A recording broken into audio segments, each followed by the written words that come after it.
it's Vanessa, the Crafty Gemini. I post weekly videos right here on my YouTube channel, and if you've been watching my videos for years, you probably know I'm a sewing machine junkie, and I'm so excited to share with you my review of my new Juki F600.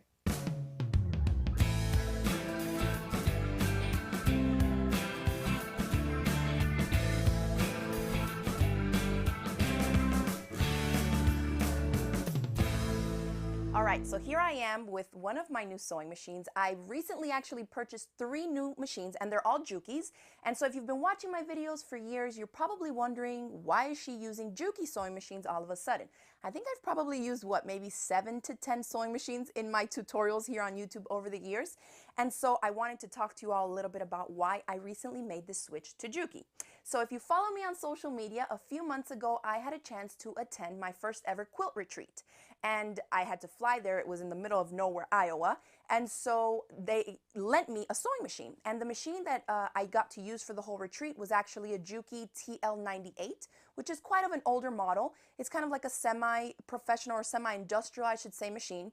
But the features on it were crazy. At first, I was a little intimidated by it. And then once I started using it, I just fell in love. I said, I have to get something like this. So I went out and found a Juki dealer nearby. It's about 2 hours south from where I live in Florida. And I met Tim, the owner. He owns so many things. It's in Mount Dora, Florida. So if you're in the Central Florida area, make sure that you check him out. I'll include a link to his website. And he's also a dealer for a bunch of different sewing machines. He just happens to sell Jukis. So I went in the store and I started to ask him about a Juki that was similar to the 98Q that I had just been using. And so he started showing me a few different machines and telling me about Jukis, and I got to play with the machines and I absolutely fell in love.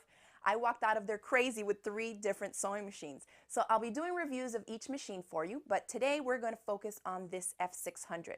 So the F600 is part of their Exceed line, and the 600 is the top of the line of this Exceed line. So there's an F600, which is this one, then there's an F400 and an F300.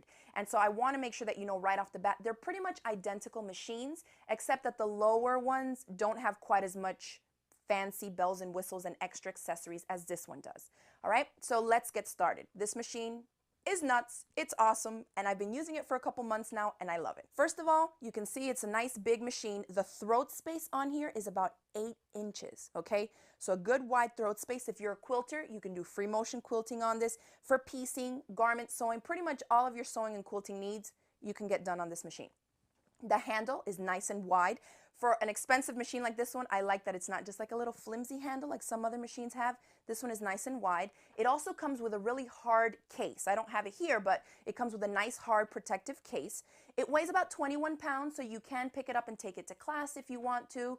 I would kind of use this machine because it's kind of fancy and it's quite expensive, so I would leave it at home and maybe get a smaller for travel, but it is, I consider it a heavy-duty machine that still has the bells and whistles of, your basic kind of computerized machine models. So let's get into some of the little features. First, I think I'll pop this part open. So it's a cover.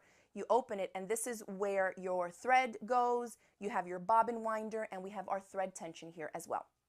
Up top here, you don't have to have the manual with you, but it has the entire key of all the stitches. I believe this model, the 600, has about 225 different stitches. And then, of course, the F400 is going to have less than that, and the F300 less than that one. So just keep that in mind. So here we have, I put a spool of thread on here. I'm going to show you how easy it is to thread this machine. And there's a few things that I really like about it. One is, most machines will have this where it's like coded to the different numbers. It tells you number 1, number 2, and so you follow along with the arrows and the lines that they have for you to thread it. We're going to come down here, 3, 4. I can thread this machine, I think, in like 6, 7 seconds. So I've come up to the thread guide that's right above the needle, and then this machine has an automatic needle threader. All 3 models of the Exceed, the 300, 400, and the 600 have this automatic needle threader. And so number 7 is this little thing up here. And you just slip the thread right in that little slot. It's really cool. Then there's a thread cutter on the side of the machine, so you can trim your thread. And now I just press this little thing down and let it go. And my needle is threaded. Super duper easy. I can lift my presser foot to relieve that tension, and then I can pull my thread out to get started. So the automatic needle threader, I have not had a problem with it once. And if you have some kind of newer computerized machine, sometimes it's like a couple of takes to get it to like take and actually thread. And I haven't had a problem with this machine. So I really like the needle threader on this. It's not like springy. Like some of the other machines I've had, it's like when you pop it down, it just springs and sometimes it doesn't quite catch the needle. This one is kind of like you glide it down and then you let it go slowly and it pulls. It's a little bit smoother, I think, and maybe that's why it's kind of more seamless to thread the needle. Now let's talk about the bobbin. So this machine has a drop-in bobbin. I pull this little thing, the little plastic case comes off, and I have plastic bobbins for it. So here it is. To put the bobbin in here, real simple. You don't even have to bring the thread up. You know, on some of the older machines, we kind of put the bobbin, thread the machine through the top, and you have to manually take a stitch to bring that bobbin thread up. You don't have to do it with this machine. You just drop your bobbin in there, and then it has little numbers in here for you to guide the thread through. So we go through 1 in here, 2 comes back over this way, 3 this way, and then there's a little blade right in there. So after 3, watch this. It just cuts my thread and it's already threaded in there. The bobbin is in place. I just put the little cover back on and I'm ready to start stitching. I don't have to do anything else to it. One thing I do want to make sure that you take note of is the super cool bobbin winder. Notice usually actually on some machines you have to put the bobbin in there. Sometimes you have to like engage something or press something to get the machine to not stitch and actually engage the bobbin winder. This machine has a separate motor for the bobbin winder. So for example, let's say I was winding a bobbin. I don't need to wind one right now, but just to show you, I would put the bobbin on the bobbin winder and there's little blades right there so you can trim your thread quite easily. Once I put it on and it's all threaded through here, you just engage that and you can see that the bobbin winder starts to spin and it's super quiet. You barely even hear it and it will wind the bobbin right there for you. And then you just push it back, or it will also automatically stop once the bobbin is full, okay? So let's put the bobbin back in here. And let's start talking a little bit about the accessories that come with the machine and the stitches that you can do. So we have all our stitches here. It has a little digital screen for you to see. You can change the knobs. You can adjust everything on here. Stitch length, stitch width. One thing I like about this is that the stitch width, a lot of machines will go up to just 5 millimeters or 6. This machine actually goes up to a 7 millimeter width, so it's quite wide. If you want really wide zigzags, you can do that on this machine. And then also by adjusting the width, if you're just on a straight stitch, it's going to move that needle position over for you. So that's another feature for you to use. Your stitch length, you can go all the way up to a 5-millimeter on this one. And then my favorite thing about the stitches that it has, on the main screen here, it has basically the 10 most popular stitches that you would use. You know, your straight stitch, your kind of like a little lightning stitch. It's also called a stretch stitch for sewing on stretch knits and jersey fabrics and stuff. But for quilters, usually these machines are catered towards garment sewers, right? And people that sew clothing. So I was really happy to see that this machine also caters to us quilters. By simply pressing the number 2, it's going to give me a piecing stitch, which what is going to happen is that the needle position is going to bump over so that when I follow the edge of my presser foot, I get that perfect 1/4 inch seam without having to change out the presser foot to an actual 1/4 inch presser foot. So let me put it back to the regular one. Just at a straight stitch, the needle position is right in the center. And then when I press number 2, you'll see that needle scoot over to the right to give me that 1/4 inch seam. Now I can just follow my fabric or my patchwork pieces on the edge of the foot and you have a perfect 1/4 inch seam. So that's super easy. No more bumping up the needle to the side or changing presser feet. I really like that, okay? Now there's tons of memory in here and there's all kinds of features where you can set the machine to kind of take a tack stitch at the beginning, reverse at the end, and just all kind of stuff. But the manual is going to walk you through it. It tells you everything. There's so many stitches I really cannot even start to go into all of them, okay? But let's move over to some of the features that are right here on the front of the sewing machine. There's one that for me these days is an absolute must-have, and that is my automatic thread cutter. You think that it's not going to save you a lot of time, but really once you try out a machine or you buy a machine that has it, you can't go back to any others, okay? So I'm briefly going to show you here how it works. I'm just going to put my presser foot down. Let me get a regular straight stitch, and I'm just going to press my foot pedal and stitch. Now let me show you something about this machine. If you didn't notice there at the start, it starts off slow even if I floor the foot pedal, which a lot of machines won't do. Sometimes you catch yourself off guard, you have it going at max speed, you floor it, and the thread will come out of your needle. If you've had that happen to you before, you know exactly what I'm talking about because you started off too fast or the thread tail wasn't quite long enough. This machine, you won't have that problem. It starts off slow and then it builds up to whatever the max speed is that you have. Now, looking at the front of the machine, it has a speed control. What that means is that the pressure that you put on the foot pedal is not what's controlling how fast you're going. On some more basic machines, you got to press it a little bit if you want to go slow. You got to press it super hard if you want to go fast. On this machine, you can see there's little images. It's like a little tortoise and a hare. So if we put it on the little turtle one and I completely floor my foot pedal, it's still going to go at the slowest speed. If I set it all the way up to the fastest speed, which is usually where I have it because I'm kind of like a speed demon when I'm sewing, you see, I had it floored the entire time, but it starts off with that stitch. I'm going to show you now how the thread cutter works. I'm actually going to use a really cool feature that this machine has, that by pressing the heel of my foot pedal, it will engage the automatic thread cutter. So let's hear it. There it goes. My threads are cut. I can lift this up, and there it is. So let me show you again. I'm going to floor the foot pedal at the fastest speed and watch how the machine starts off slow and then builds up. It's at the fastest speed. I'm flooring the foot pedal. You see? I love that about it. So you're not going to have that problem where the thread comes out from the needle, which I hate because then you have to rethread the needle every single time when you do that.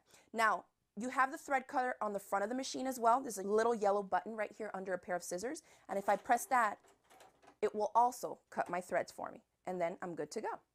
Now, another thing that it has, which is a fabulous feature, especially if you like to work on kind of like the small quilted or craft projects, things that I have a lot of tutorials on, like your zippered pouches or any projects where you have to go around corners and you're pivoting on points, is this needle up down.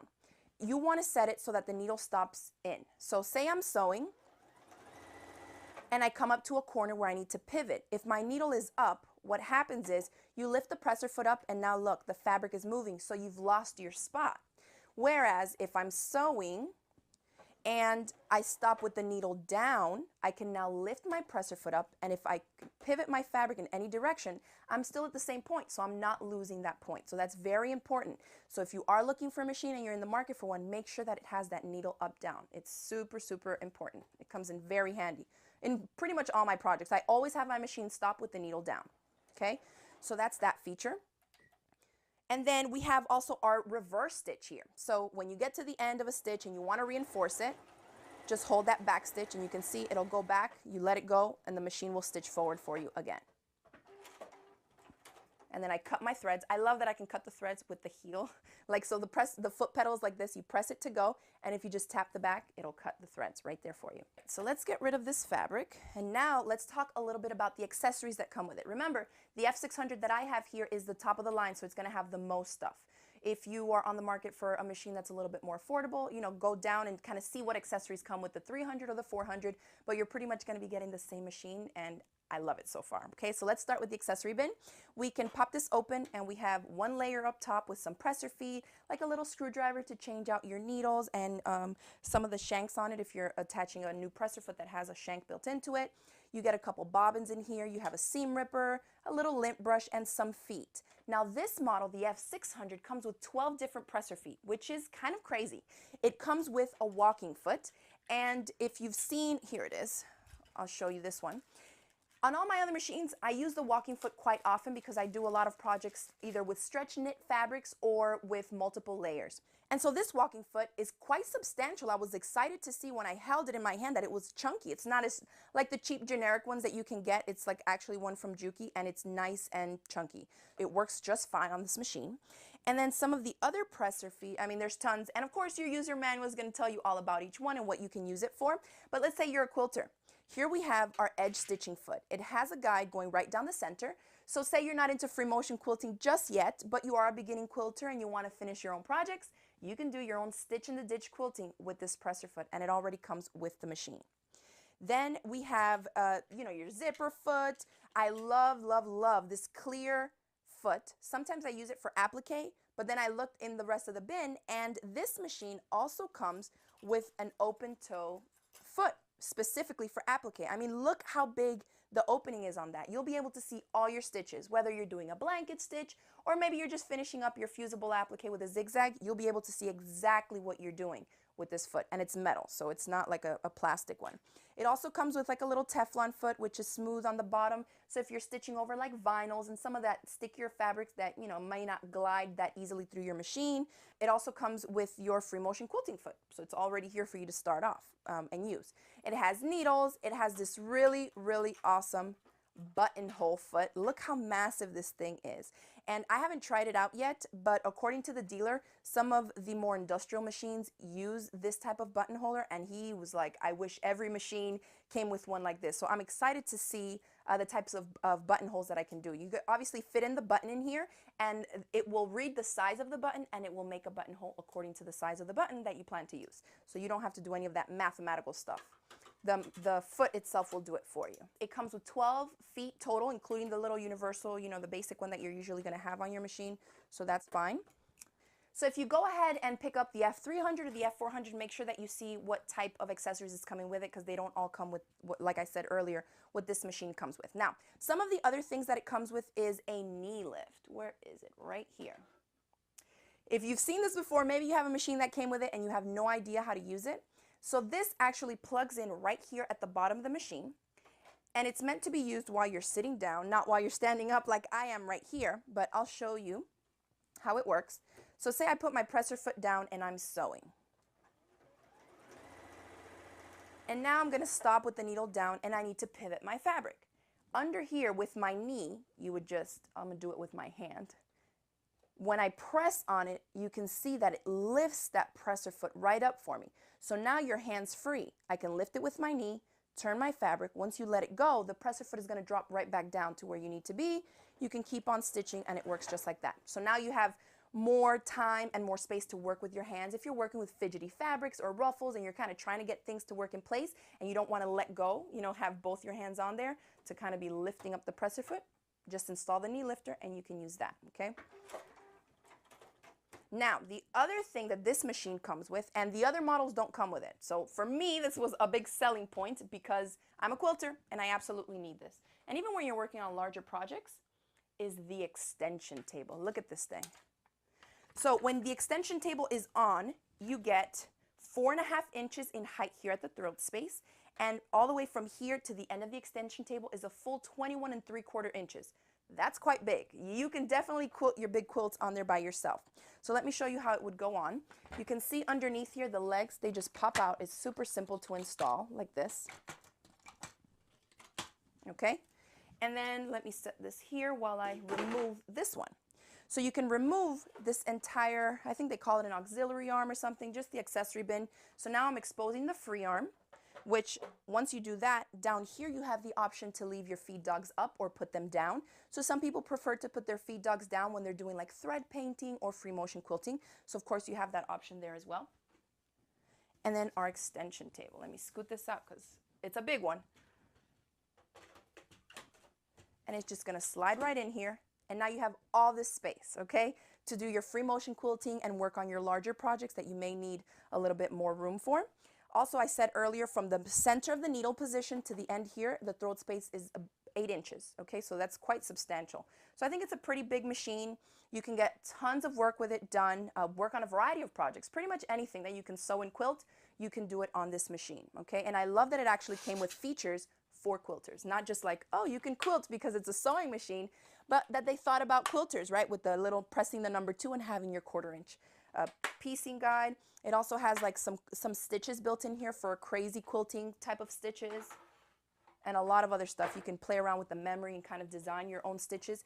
Oh, this machine also comes with 4 different fonts. So for quilting labels or for just, you know, putting a little note on the back of a project or putting kids' names inside their shirts, their clothes, and some of the things that kids take to like daycare and school like that, that would be a great option to do. Oh my goodness, I almost forgot to tell you guys, the lighting. Lighting is key when you are sewing. If you're like me, well, how I was up until a few weeks ago, you probably have like a lamp here, a lamp here. We usually are sewing late at night, right? Especially quilters or people that have kids and have busy lives. You work during the day and you're sewing at night. We need good lighting. This machine, and this is the only model of the Exceed line that has this. So we already know most of our machines have a light right here at the needle. Well, that's not the only place that we need to see, right? So we need some type of lighting here, especially when we have a large bed. This machine has an LED light built in right here. So when you turn on the machine, this light comes on and this one comes on. So it has two built-in LED lights. They're super bright, they're great. And I actually purchased some LED lights for another machine, and I wanted to install it here, and then I looked and I said, wait a minute, I don't need that much light. And when I looked to see what it was, there was already an LED installed. So the F600 comes with that secondary light, which I think is awesome, that we definitely need it. And I thought that was a great key point to have. Really, the only thing that I found so far in my experience using this machine as a con, or something that I wish it wasn't the way it is that the plug, like the connection cord, is two separate ones. It's not a big deal for most people, but if you have a ridiculous sewing machine collection like I do, I have so many foot pedals and AC cords, it's just nuts. So if it all came in one, like some of them do, you know, they kind of split. One goes into the machine, it leads out to the foot pedal, the other one leads out to plug into the wall. This one is two separate ones. So I wish it was kind of all put together in one, so I wouldn't run the risk of losing them, because all the cords look the same and I have like 15 sewing machines. So that's one thing personally, but I just have to label it. It's not a big deal. There's another quick thing, and I think I'll leave this at that, is that on the hand turning wheel, so when we're using the automatic needle threader, a lot of people don't know this. On whatever machine you have, this applies, okay? If the needle is not in the highest position that it can possibly be, that needle threader is not going to work, because it's designed to have, it has a little tiny hook that when you engage it, it comes through the needle eye, and it has to go through, so then the thread can hook on it. So when you let it go, it pulls it through that needle eye, and that's how it threads your needle. So if you can get up close to your needle and your needle threader, you may find out that that's why your automatic needle threader isn't working. So to save you on that, the hand wheel here has a ridge on it, and it has a mark on the sewing machine. So you don't have to like try and gauge, you know, kind of move that hand wheel to figure out where the needle is in the top, in the highest position. If you turn your hand wheel towards you and line up the line on the hand wheel with the line on the machine, at that point is when the needle is at the highest position. So super quick. I mean, it's not a big deal, but I wish more manufacturers would do things like that. And it's just a quickie way of me knowing, like, okay, just turn it, boom, it's there, and now I can thread it, okay? As a quilter, you know, you already saw me stitch through the 100% quilting cotton. Home decor fabrics, super easy, and I'm just gonna breeze right through here. And then I'll get to my final denim test. As you guys know, if you've watched my videos for years, you know in all my sewing machine reviews, I always show you how many layers of denim the machine can go through. So we'll get to that in a second. So this is just like your home decor weight cotton fabric, 2 layers of that. And the stitches are really, really nice. I'm really happy with the stitch quality on this machine. Fleece projects, if you're working on winter things, costumes.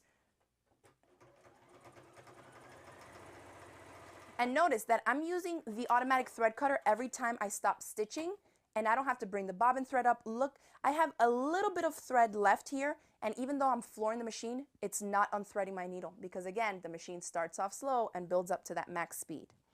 That was fleece. Stitches look great. Now we'll do a really lightweight, this is almost like a tissue weight jersey. This is the kind that when you tug on it, it rolls on you.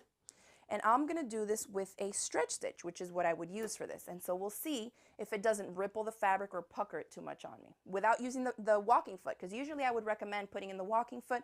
I'm just going to do it with the way that it is there. This is my stretch stitch number 3.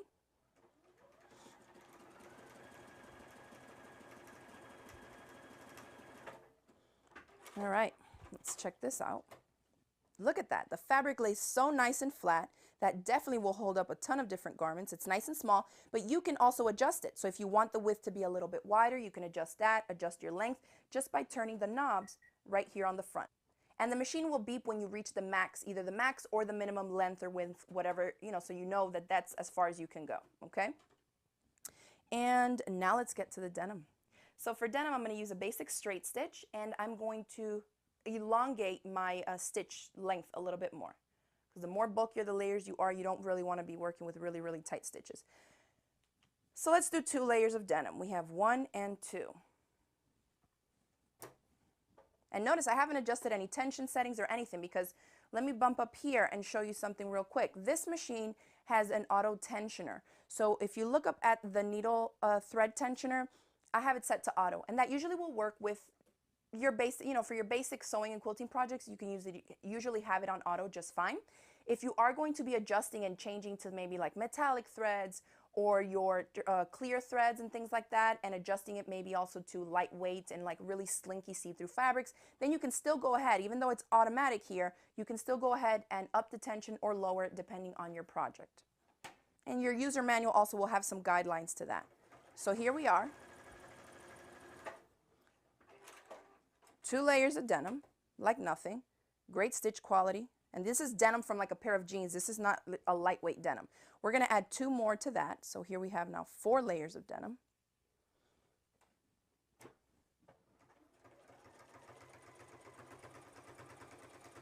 And I think that feature that I mentioned about the machine starting off slow and building up, I think it also really helps when you're sewing through bulky layers. Because if you've tried to stitch through like a ton of layers of fleece really quickly, you're going to break that needle, your thread is going to break, it's going to get jammed up. And so because it starts off slow and builds itself up, it really helps with that. So we had 4, we're going to add 2 more. Here we have 6 layers of denim. And normally the fancier machines with, with all the bells and whistles, they aren't really heavy duty like this to sew through all these layers of denim because they're not made for this, right? They're more about featuring the bells and whistles, the decorative stitches, and look at this. There's 6. Let's go for another 2, what do you think? All right, so let's do 8 layers of denim. I mean, look at that. Never, ever would I need to sew through something like this, but we're going to give it a go anyways, just so you can see the type of machine that this is.